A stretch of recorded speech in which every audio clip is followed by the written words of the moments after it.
Hello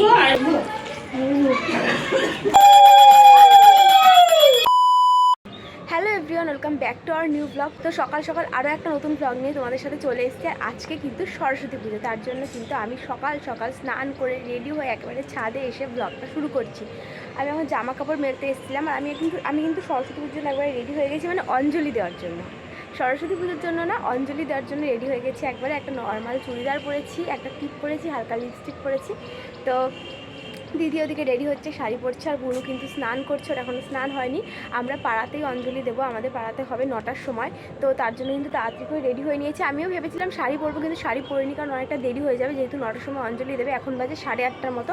আমি নিচে গিয়েই একেবারে ওইখানে চলে যাব, দেখবো বুনুর হয়েছে কিনা, বুনুকে নিয়ে একবারে চলে যাব। আর সরস্বতী পুজো উপলক্ষে তোমরা কিন্তু দিনটাকে অবশ্যই ভালোভাবে কাটিও, একদম কিন্তু খুব সুন্দরভাবে কাটিও। এই দিনটার জন্য তো আমরা সবাই অপেক্ষা করে থাকি। ঘুরতে বেরোবো, খাবো দাবো, মজা করবো, অঞ্জলি দেবো, কত কিছু। তো তোমরাও সেভাবেই ভালোভাবে কাটাও দিনটা, সুন্দর করে দিনটা শুরু করো আমার মতোই। আমিও তো খুব খুশি আজকে সরস্বতী পুজো উপলক্ষে। সকাল সকাল আজকে ঘুম থেকে উঠতে একটু দেরি হয়েছে। আগে সরস্বতী পুজো উপলক্ষে না আমরা না অনেক সকালে ঘুম থেকে উঠতাম, ওই ধরো 5:30 6টার সময়। খুব মানে মজা হতো, মনে হতো সরস্বতী পুজো। কিন্তু এখন না আর ওরকম আগের মতো হয় না। আগে তো অনেক ছোটো ছিলাম, খুব মজা মানে হতো। এখন আস্তে আস্তে বড় হয়ে যাচ্ছি, আর অতটা মানে মজা বা ওরকম অতটা মানে লাগে না। যাই হোক, আজকে আমি 7:30টার সময় ঘুম থেকে উঠেছি, দিয়ে স্নান টান করে একেবারে রেডি হয়ে নিয়েছি। আর আগের দিনগুলো খুব মনে পড়ে, যে আগে কত মজা হতো। ছোট ছোট বান্ধবী ছিল, আমরাও ছোট ছিলাম, একসাথে ঘুরতে যেতাম, কত সুন্দর। তো এখন হচ্ছে স্নান করে তো চলে এসেছি, নিচে গিয়ে অঞ্জলি দিতে যাব। তো তোমরা কিন্তু পুরো ভিডিওটা অবশ্যই দেখবে, একদম স্কিপ করবে না। আর তোমরা কোথায় কোথায় ঘুরতে যাচ্ছ সরস্বতী পুজো উপলক্ষে সেটা কিন্তু কমেন্ট বক্সে জানিয়ে যেও। আর বুনু এদিকে চলে এসছে, তোমাদেরকে বলছিলাম যে আমার বুনু স্নান করতে গেছে। তো বুনু এখন জামা কাপড় মেলতে ছাদে চলে এসছে, তোমাদের সাথে শেয়ার করব। ও একদম রেডি হয়ে যাক, তারপর তোমাদের সাথে সব শেয়ার করবো। চলো টাটা। তোমাদের সাথে এখন শেয়ার করবো যে আমাদের পাড়ায় যে সরস্বতী পুজো হচ্ছে, আমরা বলছিলাম যে অঞ্জলি দেব, তো সেটার জন্য শেয়ার করবো যে আমাদের পাড়ায় যে মানে সরস্বতী পুজোটা হচ্ছে, আঁকার স্কুলে একটা, সেখানে বাইরেটা এত সুন্দর আলপনা দিয়েছে। আর হচ্ছে সব ছাত্রছাত্রীর যে মানে এতদিন যে এঁকেছে, সে প্রত্যেকটা আঁকা কিন্তু ওইখানে ওই দেওয়ালটার মধ্যে টানিয়েছে। সেটা তোমাদের সাথে এখন শেয়ার করবো। কি সুন্দর লাগছে, এক একজন এক একটা জিনিস এঁকেছে। সরস্বতী ঠাকুর, কালী ঠাকুর, তারপর পাখি, তারপর ফুল, কত সুন্দর। তোমাদের সাথে সেটাই শেয়ার করবো। এখন চলো আসো।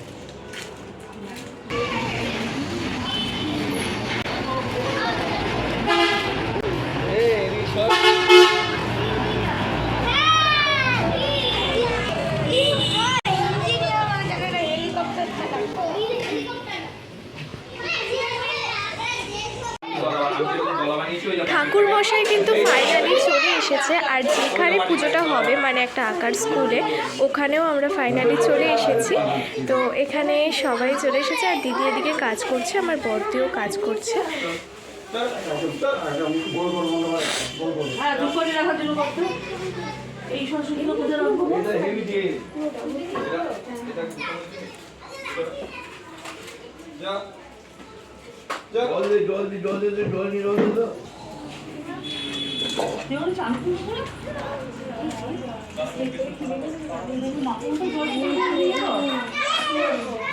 এগুলো কি ঠাকুরমশাইকে দিবি?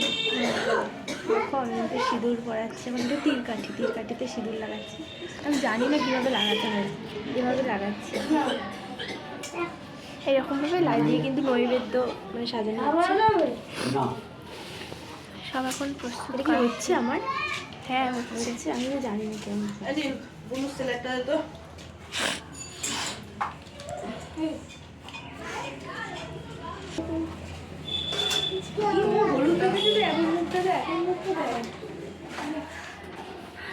হলুদ রেখেছে, হলুদ দিয়ে স্নান করেছে। হাতটা কপালে মুছে।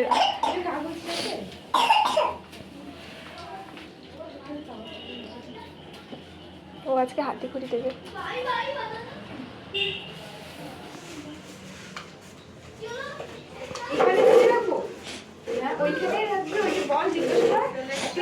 খবরের কাগজ পেতে তার উপরে সরিষ দিয়ে রাখবো।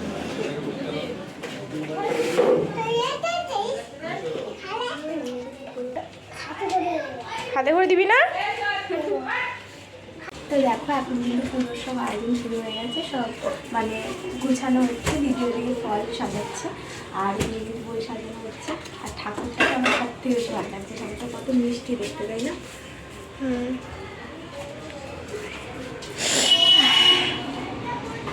পরে অঞ্জলি সবই শেয়ার করবো। হলুদ হলুদ মেখেছে, ওকে বোঝাই যাচ্ছে। ও হাতে খড়ি দেবে এই ছোট্ট স্লেটটার মধ্যে।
ফাইনালি অঞ্জলি দাও কমপ্লিট হয়ে গেছে। আর এখন কিন্তু একটু আগে এসে বাড়িতে বসেছিলাম আর একটা বুনুকে শাড়ি পরাচ্ছিলাম। তারপর আর প্রসাদ না খেয়ে তো অঞ্জলি মানে ভাঙিয়ে উপোস ভাঙতে পারবো না, তো এখন প্রসাদ দিচ্ছিল আর এখন প্রসাদ আনতে গেলাম। দেখো প্রসাদের মধ্যে কী কী দিয়েছে।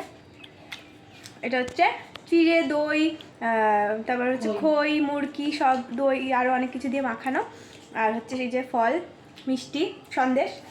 তো খেয়ে উপোস ভাঙি। আর খুব সুন্দর লাগছে, কিন্তু কদমার অভাব নেই। আমাকে সব শেয়ার করবো, যখন ঘুরতে যাবো তখন তোমার সাথে সব শেয়ার করবো। হ্যালো এভরিওয়ান, সকাল সকাল আমি ছাদে চলে এসেছি। আজকে হচ্ছে সরস্বতী পুজোর পরের দিন। আমি জানি না তোমরা আমার কথা শুনতে পাচ্ছ কিনা, কারণ হচ্ছে খুব জোরে মাইক বাজছে, বুঝতেই পারছো। তো আমাদের পাড়াতেই বাজছে, তার জন্য কিন্তু শোনা যাচ্ছে কিনা বুঝতে পারছি না। তো আমি জোরে বলার চেষ্টা করছি তোমাদের সাথে। কালকে সরস্বতী পুজো ছিল আর আমি কালকে রাত্রেবেলা তোমাদেরকে বলেছিলাম যে যখন বেরোবো ঠাকুর দেখতে তখন তোমাদের সাথে সব শেয়ার করব, কিন্তু কালকে শেয়ার করতে পারিনি কারণ আমার শরীরটা খুবই খারাপ ছিল, আমার জ্বর হয়েছিল, তার জন্য কিন্তু কালকে আর বেরোতে পারিনি। অনেক ইচ্ছে ছিল বেরোবো, আমি বুনু সবাই মিলে, কিন্তু বুনু তারপর বলছিল যে না আর বেরোবো না, ওর পরীক্ষা যেহেতু পড়তে বসেছিল আর আমার জ্বর ছিল বলে আমি বেরোতে পারিনি। আমার দিদি গেছিলো কিন্তু আমি বেরোতে পারিনি। যাই হোক, কিছু করার নেই, কী করবো, জ্বরের মধ্যে তো যেতে পারবো না, আর শরীরটাও তেমন ভালো আমার ছিল না। তো আজকে হচ্ছে সরস্বতী পুজোর পরের দিন, আর এবার নাকি সরস্বতী পুজোর নতুন একটা চমক, যে সরস্বতী পুজো মানে সরস্বতী পুজোতেও নাকি আরণ হবে। আমরা শুনেছিলাম যে আমরা মানে জানতাম এতদিন যে রাসেই একমাত্র আরণ হতো, নবদ্বীপ রাসে। তো এখন শুনতে পাচ্ছি যে মানে এই বছর নতুন করে সরস্বতী পুজোতেও নাকি আরণ হবে, আর সেটা আমাদের এই মেন রোড থেকেই যাবে। এখান থেকে যেমন রাসের আরণ যায় সেরকমই সরস্বতী পুজোর আরণ এখান থেকেই যাবে। তো ভাবছি কালকে যখন ঠাকুর দেখতেই পারিনি, তো আজকে কিন্তু আরণ দেখবো অবশ্যই। সবাই বলছিল নাকি 40 থেকে 50টার মতো ঠাকুর বেরোবে আরণে, আর আমাদের এখান থেকে যাবে, তোমাদেরকে বললাম। তো ভাবছি আজকে দেখবোই, কারণ কালকে যেহেতু দেখতে পারলাম না, যেতে পারলাম না, তো আজকে কিন্তু বাড়ির সামনে থেকে যেহেতু যাবে, আজকে কিন্তু যেভাবেই হোক দেখতে হবে। আর আজকে আমি মোটামুটি ঠিকই আছি, জ্বর কমে গেছে আমার। আর জানো তো সবাই বলছে যে এটা নাকি দ্বিতীয় রাস। তো রাতে তোমাদের সাথে সবই শেয়ার করব, যে মানে আরণ যে হবে, তো ঠাকুরগুলো যাবে পরপর সব শেয়ার করব, যে কটা পারবো তোমাদের সাথে শেয়ার করব। তো চলো রাতে তোমাদের সাথে আবার আসবো।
ধরনের ভিডিওগুলো শেয়ার করেছিলাম। আর কেমন লাগলো ব্লগটা কমেন্টে কিন্তু অবশ্যই জানিও, আর আয়রনটা কেমন লাগলো সেটা কিন্তু জানাতে একদম ভুলো না। তো আজকের ভিডিওটা এই পর্যন্তই। ভিডিওটা ভালো লাগলে কিন্তু লাইক কমেন্ট সাবস্ক্রাইব করতে ভুলো না। টাটা।